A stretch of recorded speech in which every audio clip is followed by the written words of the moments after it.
اب وہ ہماری بات کیا سنیں گے؟ جب ہم کہتے تھے تو ان کو برا لگتا تھا، ہم پہ غداری کے پرچے ہوتے تھے. اب ان کے اپنے ساتھ یہ سب کچھ ہو رہا ہے، ان پہ اب بیت رہی ہے.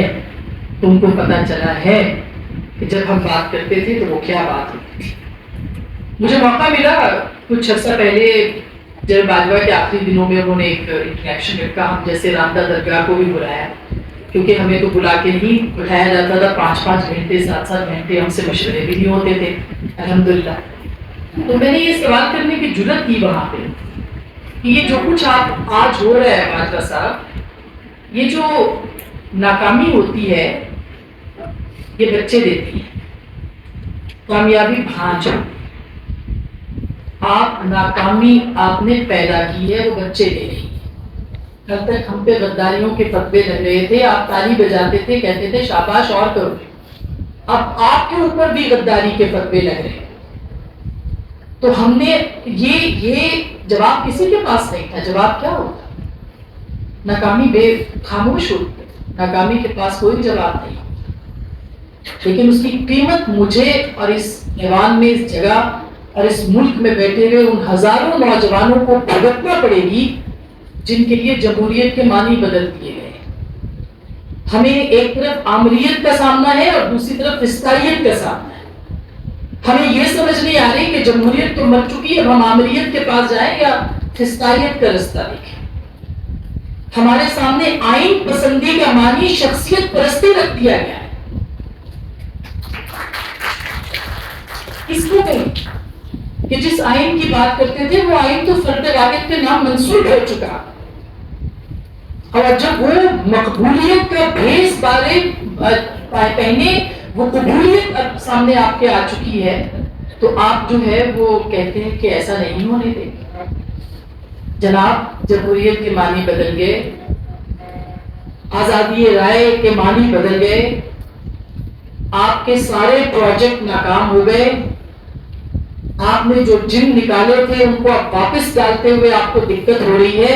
اور آج بھی اگر آپ یہ چاہتے ہیں کہ یہ جن واپس جائیں جن کو آپ نے بوتل سے نکالا تھا، بھلے وہ مجاہدین کی صورت طالبان تھے یا وہ آج پولیٹیکل نظریاتی طور پر جو طالبان کو ماننے والے ہیں، کیونکہ اس ملک میں اسلحہ اٹھائے ہوئے طالبان ہمیں نظر نہیں آتے. نظریاتی طور پر جو طالبان پیدا کیے گئے ہیں وہ ہمیں نظر آتے ہیں اور ہم انہیں قبول کر بیٹھے. المیہ ہے اس پہ مقبولیت کی مہر لگا دیا. ہم نے اس فرد واحد کو واحد کو قبول کر دیا ہے. اس لیے اب اس کا حل کیا ہے سر؟ مجھے تو حل میرا خیال ہے نوجوانوں کے پاس ہی ہے. میں شاید نوجوان اپنے آپ کو چلے میں نہیں بھی کہتی. محسن داور کے پاس اس کا حل ہے، مصطفیٰ نواز کے پاس اس کا حل ہے، بابر صاحب جیسے، خٹک صاحب جیسے جو بڑے ہیں وہ ان کو ساتھ بٹھائیں جن کے پاس آج بھی نظریہ ہے، جن کے پاس آج بھی آواز ہے. اور تمام جو اپنے آپ کو مقتدر سمجھتے ہیں، میں ایک بات اور آپ کو کہہ دوں. آپ کو کیا لگتا ہے اس وقت آئین کی جنگ ہے؟ کسی نے کچھ دن پہلے تحفظ آئین کی بات مجھ سے بھی کی تھی، تو میں نے ان سے کہا قسم اٹھائیں آپ کو آئین کی اتنی پرواہ ہے، قسم اٹھائیں آپ کو جمہوریت اتنی ہی پسند ہے، قسم اٹھائیں آپ کو آزادی رائے سے اتنا ہی پیار ہے جتنا آج سے 3 سال پہلے تھا، تو ہم آپ کے ساتھ ہیں. آپ آئین کی جنگ تو لڑیں. آپ کو تو آئین کے مطلب ہی نہیں پتا. آپ کو تو جمہوریت جو ہے وہ اپریل 2022 کے بعد سمجھ میں آئی ہے. آپ کو تو آزادی رائے آج پتہ چلی ہے. آپ ہم سے کہتے ہیں آزادی رائے کیا ہے؟ آپ ہم سے مطالبہ کرتے ہیں کہ سچ میں بولیں. ہم تو سچ بول رہے ہیں، آپ اپنے حصے کا سچ کہیں، مکمل سچ کہیں. خدا کا واسطہ اب نہیں بچیں گے تو کب بچیں گے؟ ہجوم ہے جو بڑھتا چلا جا رہا ہے. یہ بھی بات ہوئی، محسن نے تھوڑی بات کی. میری تو جتنی، میں تو وزیرستان نہیں جاتی ہوں، میں تو پنجاب سے تعلق رکھتی ہوں. میں نے بہت سے لوگوں سے وہاں پہ بات کی، وہ کہتے ہیں ہم فصل نہیں اٹھا سکتے، ہم فصل نہیں اٹھا سکتے. کس سے پوچھے بنا؟ ریاست سے نہیں، اب ریاست کوئی اور ہے. حالات اگر یہاں تک پہنچ گئے تو خدا را، یہ جو رہی صحیح پارلیمنٹ ہے جس کو کسی زمانے میں کرنل کنٹرول کرتے تھے، اس پارلیمنٹ میں صحیح سنجیدہ لوگ بٹھائیں. ایک ایلڈرز کا گروپ بھی وہاں پہ بنا دیں نوجوانوں کو بھی طلب کر لیں اسی پارلیمان کے پلیٹ فارم کے اوپر, اسی پارلیمنٹ کی پلیٹ فارم پہ آپ پوچھیں کہ ہمیں کرنا کیا ہے. ہم سرنڈر کرنے کو تیار ہیں. ریاست کا جمہوریت کے سامنے سرنڈر ہوگا, ریاست کا پارلیمنٹ کے سامنے سرنڈر ہوگا تو رستہ ملے گا, ورنہ رستہ نہیں ملے گا. تو استدا یہ ہے کہ میرے حصے کا جو کام ہے وہ میں کروں, سیاستدانوں کے حصے کا جو کام ہے وہ سیاستدان کریں, عوام کے جو حصے کا کام ہے ان کو کرنے دیں.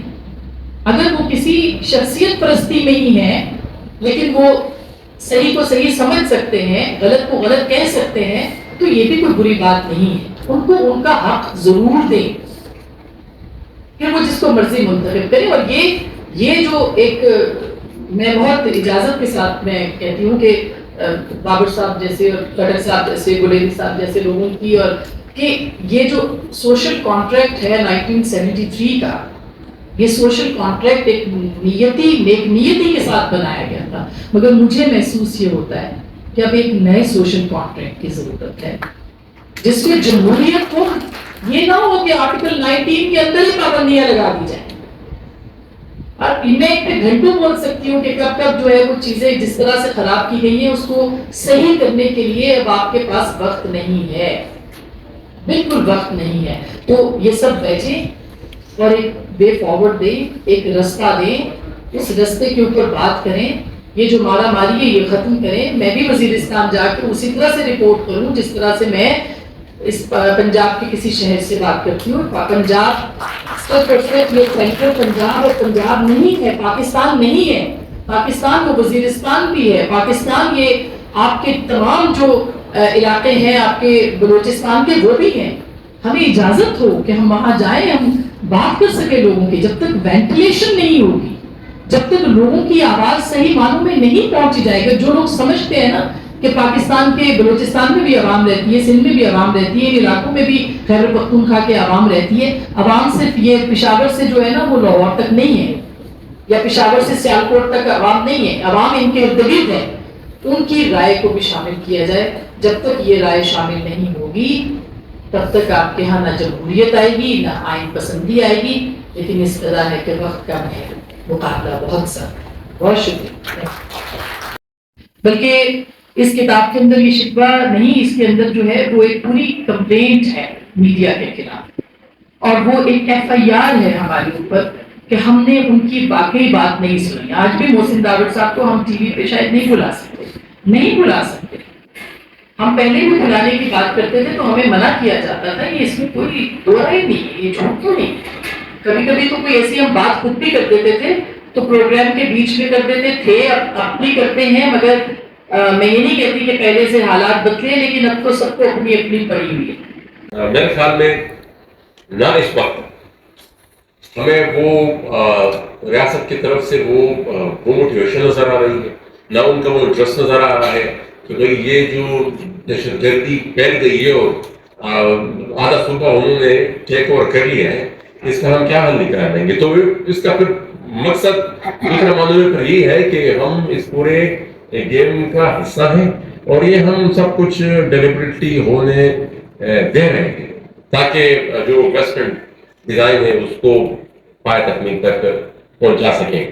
بہرحال بطور ایک سیاسی ورکر ہم اپنی آواز اٹھاتے رہیں گے, اور یہی وجہ کی شاید ہے کہ پارلیمنٹ میں 5 سال میری پہلی تقریر سے لے کر آخری تقریر تک یہ جو ملیٹنسی کا جو غبار پھر سے ہم دیکھ رہے تھے وہ مسلسل 5 سال ہم اس کا ذکر کرتے آ رہے تھے, لیکن بہرحال کسی نے کام نہیں دے رہے اور وہ چیز مسلسل جاری رہی اور آج اس طرح پہ پہنچ چکی ہے جو سچویشن بالکل آپ کے سامنے ہے. اس دوران کافی واقعات ہوئے.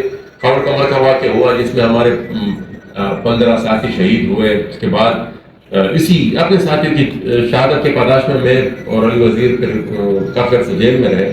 اور پھر ریسنٹ جو الیکشن تھا اس میں 2 حملے ہوئے.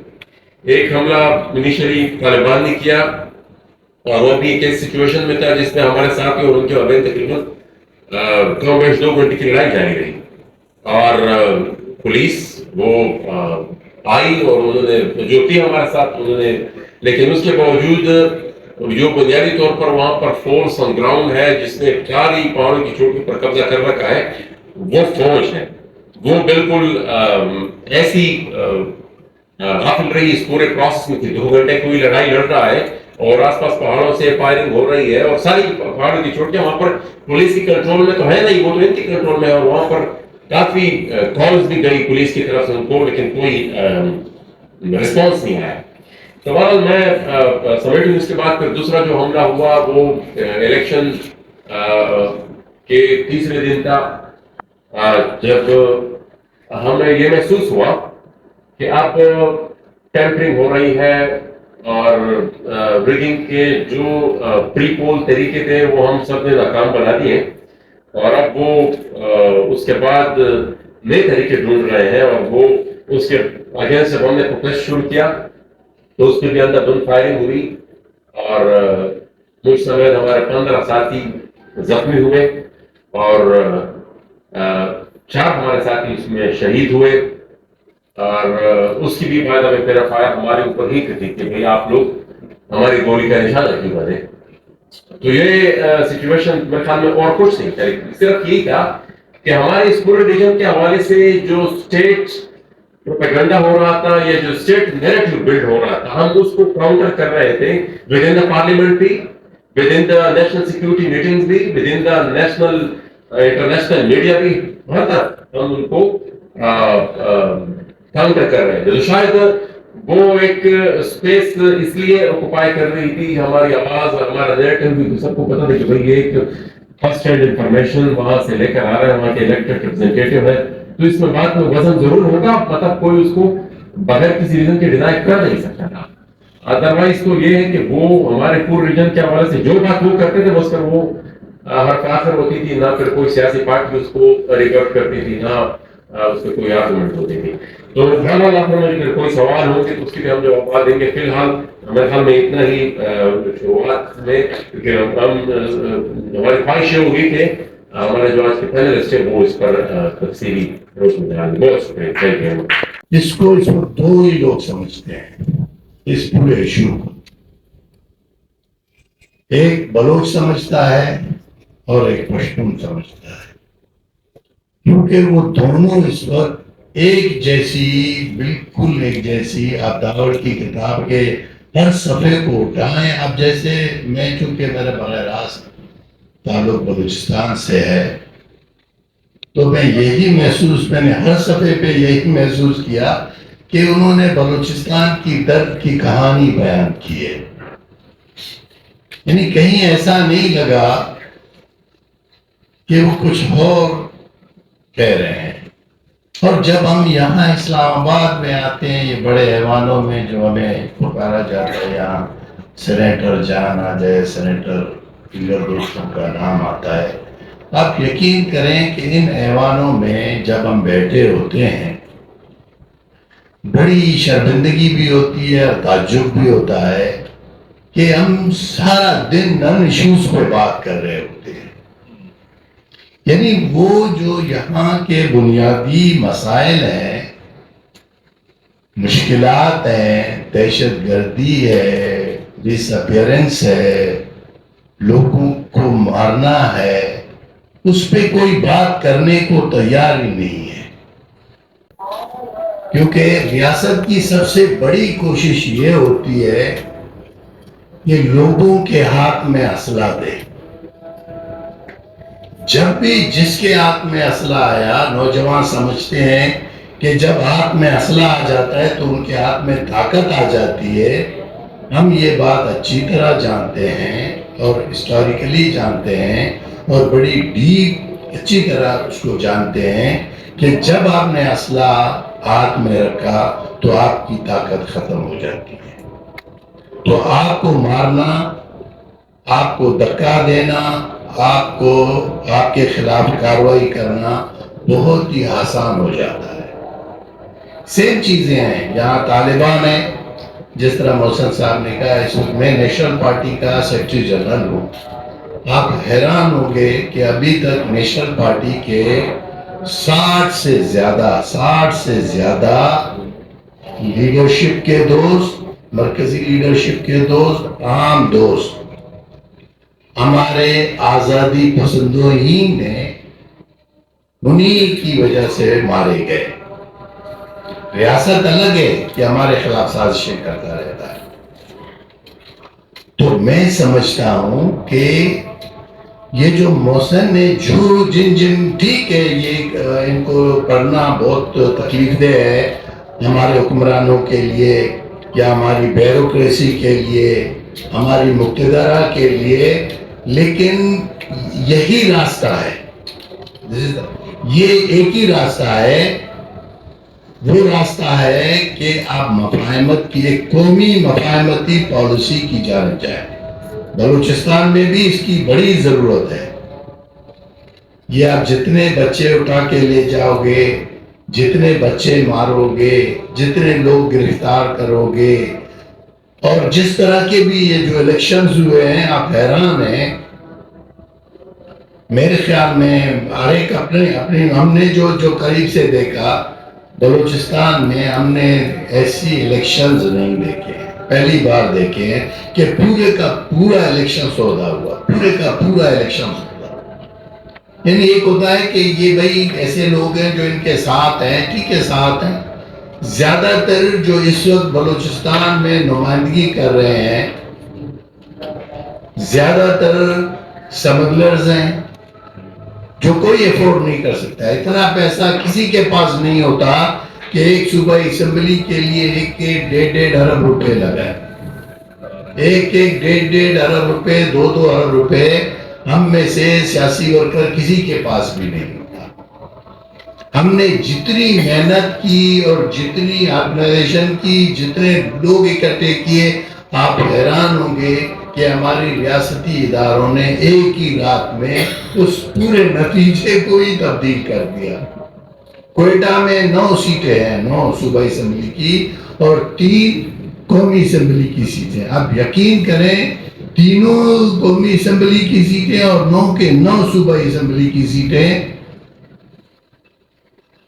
فروخت ہوئی ہیں اور بیچے گئے ہیں اور اپنی مرضی کے لوگ لائے گئے.